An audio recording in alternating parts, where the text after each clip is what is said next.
Welcome to Contemporary Black Voices, where we take on some of the most important issues affecting our community. I am the writer Fred, and with me today are my fellow contributors to our dialogue, the author and professor, Dr. Sharon Michael Chadwell, businessman and community leader Chris Dawkins, and returning after a 2-week hiatus while he traversed the beauty of the Caribbean along with his wife Jennifer, is New York Times bestselling author Caleb Alexander. This past week, the National Association for the Advancement of Colored People, better recognized as the NAACP, held their 114th National Convention in Boston, Massachusetts.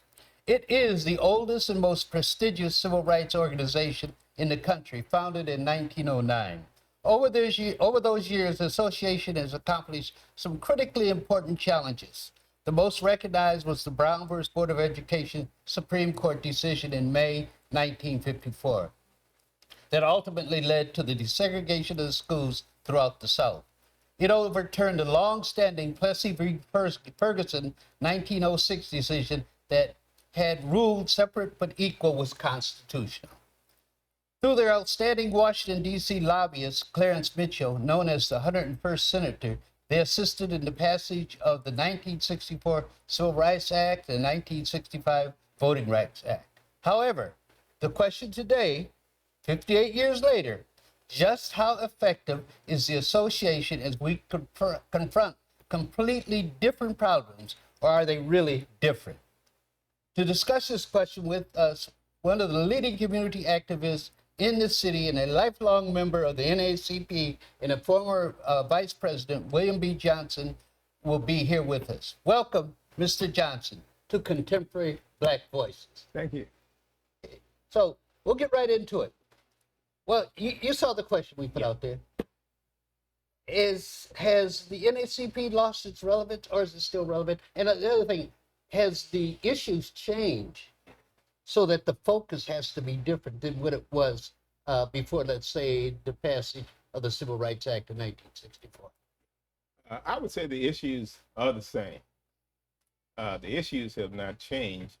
However, as time changes, sometimes tactics and strategies have to change to be effective. As you know, NAACP was started in 1909, many years ago. And they've been around a long time. And I still consider NAACP the big dog on the block, if you will. Okay. Yeah, NAACP is certainly the one that most folk, in terms of the power structure in this country, when they think civil rights organization, you know, the one that's the most relevant, most inclined to do something, it's my opinion, they think NAACP. And I think they're correct. Although NAACP isn't perfect, I believe it's what we have at this point in time. So it does warrant being supported, and we can disagree with it, but it doesn't mean that we should not support the big dog on the block, if you will. Okay, thank you. Okay, I think we'll go to Chris. You have a question? First of all, welcome, Mr. Johnson, for being here. Thank you, sir. You know, I want to take I'm glad that you mentioned that the NAACP is not perfect, because I am one who really criticizes the NAACP. Sure. I think they have failed black people since 1909. You talked about Brown versus the Board of Education. Sure. As changes happen throughout our country, and as blacks look at ourselves in the position where we are, you still say it's still relevant, and we are still at the same place where we were almost when it started. So my question becomes is, in order for the NAACP to be relevant, then I think they need to make some changes. And the changes is that people like yourself, like myself, are becoming older, we're dying out. And from that standpoint, you're gonna need younger people to come in to be a part of the NAACP. The way I think you do that is by making sure that you begin to cultivate and bring in black businesses and take those corporate people that's supporting the NAACP off of your staff. Yeah. How do you respond? No, I don't disagree with anything you've said.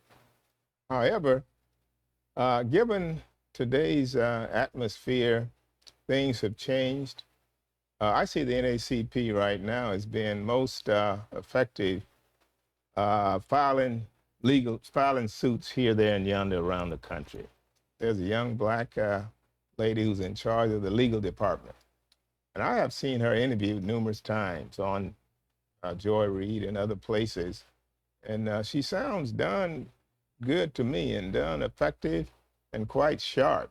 So I suspect there's much going on that I'm not aware of and perhaps we aren't aware of. So sometimes we have to just have a little bit of faith that our organization, although it warrants some criticism. I've criticized it, myself. I mean, I've mentioned to my friend Fred from time to time that, this image award situation, while it's good, bring a lot of, attention and people and what have you, but that doesn't move the needle in terms of civil rights. I don't think anyone can do anything that they couldn't do as a black person as a result of, laughing and enjoying the image award, for example. However, though, that is a source of revenue, I believe. So you need revenue in America today to do anything. So NAACP, I believe, is a source that people still respect, people in position of power. And at least as long as it's respected and when they talk, people listen. For example, down in Florida, I think they want a boycott of sorts, although they put it in the legal language. So there are folk who paid attention to that. The governor did and others. So I believe we don't want to, cut the hand that feeds us in terms of an organization like NAACP, although we can be critical, absolutely. Let me ask you, L.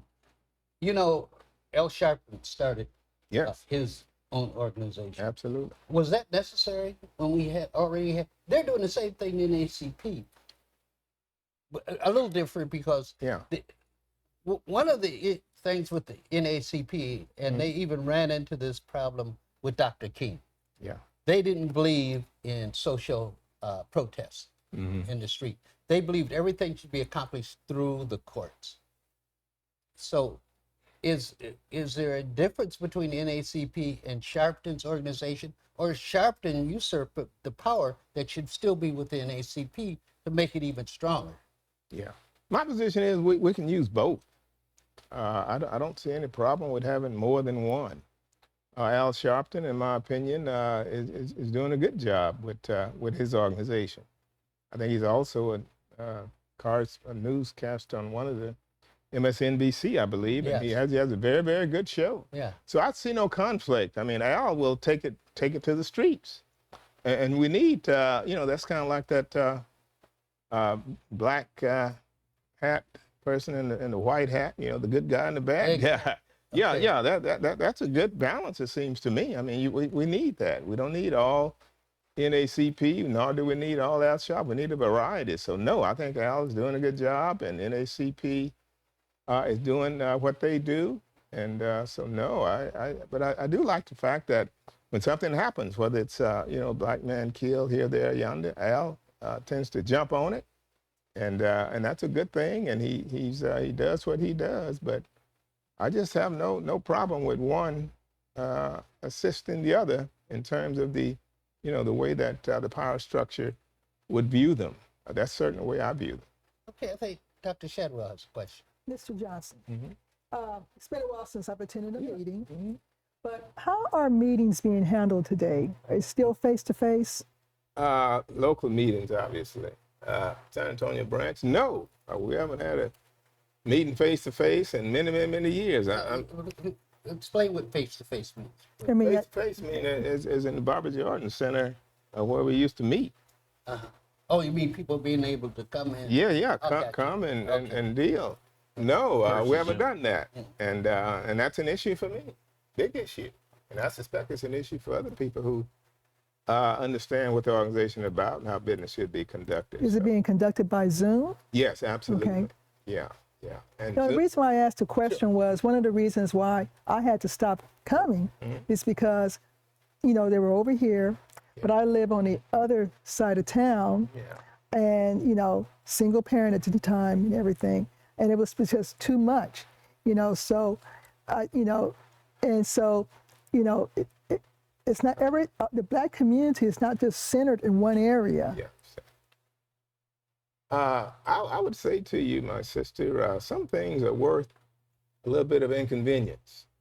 And to me, once a month, to get together and strategize to fight the power structure is not asking too much. I think we can go to wherever else that we like to go. I don't know your personal situation, but I think sometimes we might want to fight civil rights in a nice, comfortable way all the time. That's not quite the way it's done in the old days, nor do our needs today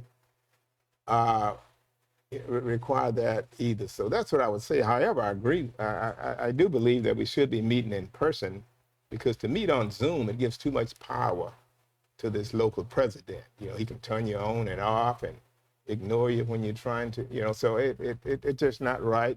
Last meeting, I put up a motion, you know, to change that, but it wasn't allowed, so. Let me ask you, you made an interesting point, because I think this may be what's happening. NAACP works behind the the closed scenes. doors. And whereas L. Sharpton works outside those doors. Absolutely.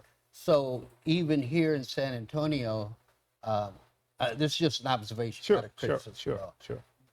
When I interviewed the president, he said, well, they're doing a lot of things, but they're behind closed doors. So how will the people know what's happening? And on the national level too. Yeah, I how will the understand. people know what's happening if everything's done behind closed doors? They have their private meetings with President Biden. Yeah, We don't know what's happening. yeah. And there's no they don't say to William Johnson, hey, we want we want a lifelong member Yeah. just to come in this meeting too, so he can tell the people. Yeah. No, I think it's a mistake to meet behind closed doors and keep it a secret. As a matter of fact, when you put it like that, I'm not so sure that that's that's the best way to do business. Share with the people. Let's do everything out in the open. That's what I would prefer, whether it's local or nationally. But I believe nationally, things are being done that are publicized. And understand, I certainly don't know all that is going on. Sometimes things can be happening that we don't know about. However, if I don't know about it, I'm going to draw some conclusions that could be headed off if you share with me what in fact is going on. I'm going to assume that you're not doing much of anything. So they could do better in terms of publicity, but they could also do better in terms of their priorities nationally, I believe. Okay, we have one more minute. So wrap up. You're saying the NAACP is still needed and is necessary. I do, absolutely. I mean, I would stand by that. Here in 2023, NAACP is an organization that has a fairly good track record. They attract folk to the organization who have a lot of expertise. The legal department and other departments seem to be going reasonably well. And so I would say that, no, we're in good hands, particularly when we have more than one. We have Urban League and Al Sharpton's organization, and possibly others who are doing, as long as we're pulling together, everything is fine. So I support it, and I hope that we all would join up, and together we can bring some changes. And changes all starts locally around the country. There's supposedly 2,000 units around the country. They can be impacted when folks sign up and act in accordance with their desires. Okay, that's a great comment to wrap up this segment of Contemporary Black Voices. And we'll be right back with you with an open discussion.